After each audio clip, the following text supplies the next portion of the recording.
Manipur Top Channel dagi Manipur News Update tawjage ngasi phongmo sifongda October tang mapanda upokpi gi thaudokta phaba taraga mari sure. Social media da viral oikraba upokpi thaudokka mari lainana Bishnupur District Police na makha tana nupi ahum amasu ngasi fagatuna phakiba masing puna miyoi taraga mari sure.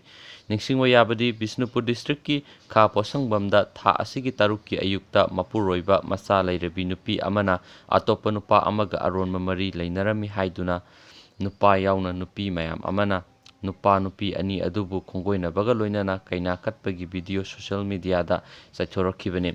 Thaudo aduda yamna nungaitribadi nupi adugi piklibi masa nupina miyamdagi mamabu kannabu hotnajaba amadi mayamna nupi masa adubusu phubibana singba video clipsing aduda miyamna unakkibani.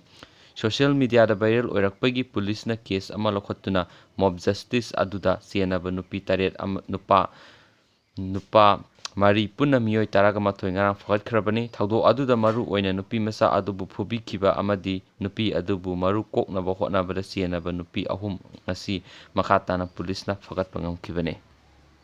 Adu atopa paw amana jail da thajinkhre.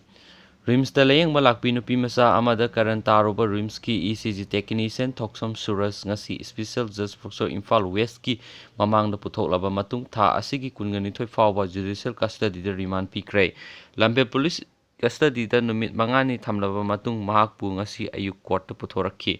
Tha asigi ani amasum ahunggi lonaba ahingda masa layeng balakpi piklibi nupi masa amabu kaisamtong moyang ningthau lairektagi thoksam suras sai kuntraga tarukna ECG launaba kada pusilaga natabalisat satkibane.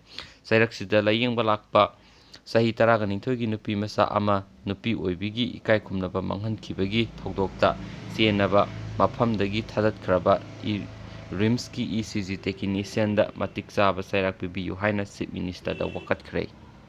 Aduga atopa paw amana ama sire manga sokle.